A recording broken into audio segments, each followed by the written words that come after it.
What's going on, boys? No guys here. Welcome back to another video. Now in today's tutorial, we're going to go over the camera settings, and then we're going to go over game settings, things that can give you the advantage like the radar, help you with pressure, and then there's also a few other things as well, such as like when to know if a player's onside, before that player's onside, stuff like that. But we're going to go over the camera settings first. I think that's the main thing you guys want to know straight away, and those that want to stay on and see the few other advantages later on, they can.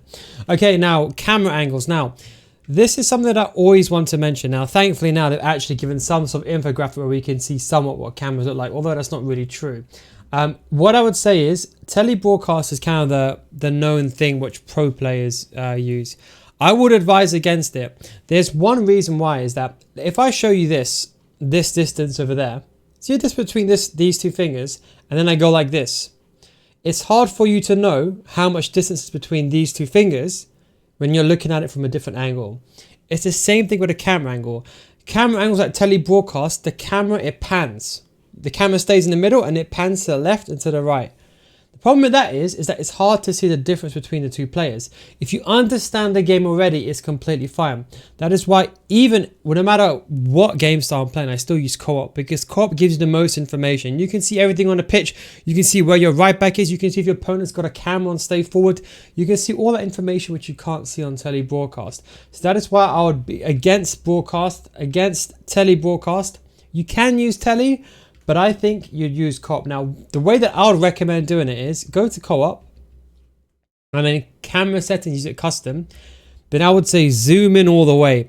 This will make it as close to telebroadcast or tele zoom angle as much as possible. Then I would work on bringing it down to 0. 20 and 0 is what I've been using for years. I've not changed it because there's literally not a better camera. The EA Sports Game Cam is probably the worst camera angle I've ever seen. That's not even a depiction of the actual camera angle, by the way. It's the worst camera angle ever used. It's a default. I don't know why it's default. Don't use that. Now the camera heights. Remember I told you about that perception thing as well. The same thing applies like this, right? Imagine that's the height between the two players. You don't know the gaps between each place. Let's say, for example, like here, on co-op, think of it like a bird's eye view. Imagine like a bird's eye view from top down. You can see the exact distance between these two players. It's so important for left stick dribbling and power shots and manual finishing that you can see a top-down view. So you want the height to be as high as possible. Otherwise, the camera is going to be here on the sideline. You can't see the perception that you're going to see of two players is going to be completely different from when you're looking from above. So you don't want to be looking side on. You want to be thinking about when you're watching. If you've been to full match before, the higher up you are, you can see much more of the pitch. If you're on the sideline, the distance between the players, if you're looking straight on, it's hard for you to see. The same thing applies, and that's why I say co-op camera angle is the best. I would recommend this.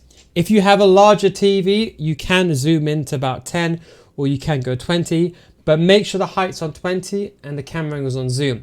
If you really do like telebroadcast, I did go back to it a bit, and I'll be honest, you just can't see as much. Is it better for dribbling? I think only if you're at that level. I mean, I consider myself a very good lesser dribbler. People may disagree, but I think I am. And I struggle a bit more with telebroadcast because I'm used to co-op. So whatever camera angle you do change to, no matter what your skill level is, you're going to struggle a little bit. But if you really do use telebroadcast, what I'd recommend is putting this to 15 and 0. I think it's actually not a bad combination, 15 and 0. And you can always adjust it to however you want to be. But I would personally go to co-op. Just don't use co-op by itself. Make sure you use custom camera angle, camera settings, not default.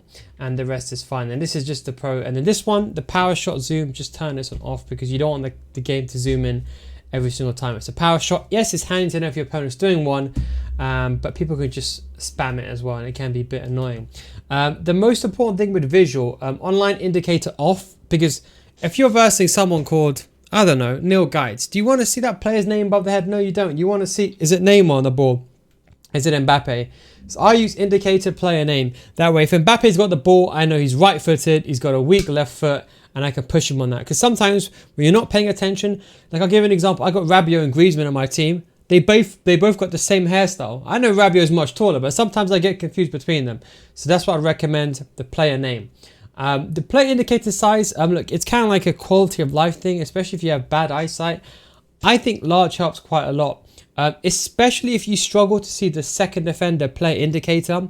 Large makes it a bit more easier for you to see. So I would highly recommend leaving this on large. A lot of players don't do that. Indicator fade, you can do it with fatigue and stamina. Just forget it. Just leave this on large, leave it off, keep it solid.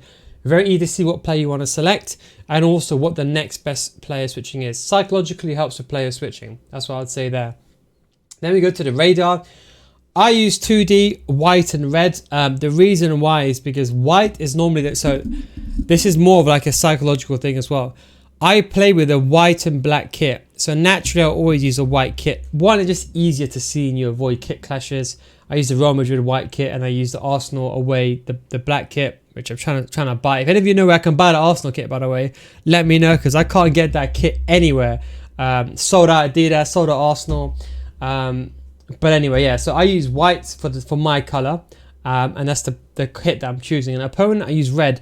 Black can be sometimes a bit harder to see. Red's just easier to see on the radar. And I think of red as an enemy, just like from COD. Small differences, but that's the reason why I go with white and red, personally speaking. Everything else you can just copy and paste as it is. They're not that important. Hold to skip. It's not that important, to be honest with you. I use ping and connection indicator and input overlay. I leave on off. But scrolling, lineups, I don't want to see who's really on, and it kind of gets in the way sometimes. So you may want to turn off the score clock drop down if you really want to, but I would strongly advise against it. Then we go over, well, I think that's actually pretty much it. Then we go over to this now. You could then use a play indicator size if you want to, and then the rest is just quality of life things like in the menus and stuff like that. That is the main game settings, the camera settings and everything like that. If you're going to be recording content, like let's say you're going to stream, or let's say if you're on my Patreon series, if you're in a VIP section and you send me a clip, make sure you disable the music, because when you upload the clip to YouTube, sometimes YouTube, they delete the video, delete the audio.